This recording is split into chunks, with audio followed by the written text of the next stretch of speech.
Connecting Arizona. Live from the 12 News studios at 200 East Van Buren. This is 12 News at 5. You know what? It's almost dinner time, so as you prepare your meal tonight, consider this. 1 in 5 people in Arizona doesn't know where their next meal will come from. Today, state and local leaders talked about the future of food and food security. It wasn't a conversation about whether your food is safe to eat, but rather about reducing the number of people who go hungry. The event is hosted by Washington Post Live, and it focused on improving access to healthy food for everyone in Arizona, especially children.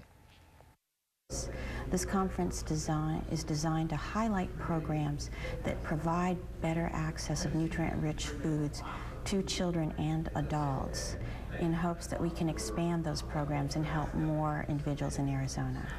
Joining me this evening is Terri Verason. She is Director of Nutrition Education for the Dairy Council of Arizona. Thank you very much for being here, Terri. Good evening, Scott. Thank you. We do appreciate it. So if you would, let's start off this way. Explain what the Dairy Council is doing to make more food and healthier food more accessible to Arizona You kids. bet. Dairy Council of Arizona is a nutrition education organization.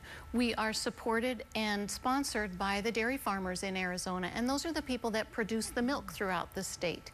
Our goal today was to focus on the future of food, with the idea that you think about in the next 20 to 30 years, the population will really be increasing. However, the amount of farmland that's available at this point is not expected to increase very much. So how are we going to be able to provide food for the increasing population, but the farmland stays the same? Will it be importing more food? I mean, how will we get more output if the farmland doesn't increase? I think one of the main things to do is look at improving the technology that's used and improving the efficiency of the farmland that is in use.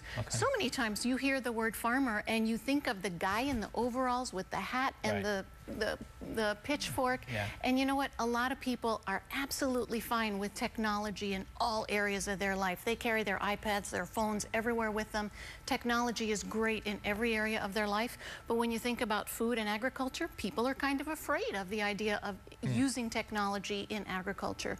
But it's really a great way to be able to increase the efficiencies and those economies of scale to be able to produce more healthy, more nutritious food to be able to feed a wider population. Speaking of technology, I want to put a map up here. I want to show you a map of the United States. Take a look at this with me here. This is from the Department of Agriculture, and you see here West Phoenix, much of the West Valley are food deserts. They're designated right there in red, so that means they're low-income areas where at least 20% of people living in poverty, and they are more than a mile away from a supermarket or from a grocery store that sells fresh, healthy food. How do we reduce that number of food deserts? Well, I think one of the ideas is you hear the term food desert the past couple of years. It's sort of that catchphrase, but there's actually recent research that shows that it's not necessarily the access to the healthy foods, even when there is a supermarket available with access to fresh fruits and vegetables and whole grains and low-fat and fat-free dairy foods. Unfortunately, that's not what the people are purchasing.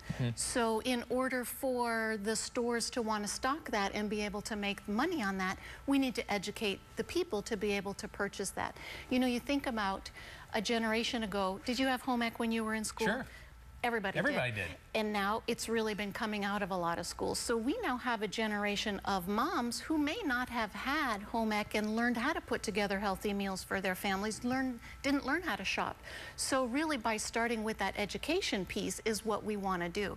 And really getting back to where our food comes from.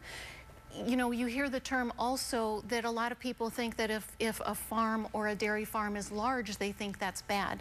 But really what that does is something that's more efficient, it's more productive, and it's going to provide more produce, going to provide more healthy dairy foods for a wider variety of people that's going to have wider access. Terri, thank you for coming in and getting the word out. We do appreciate your insight this evening. Tram, over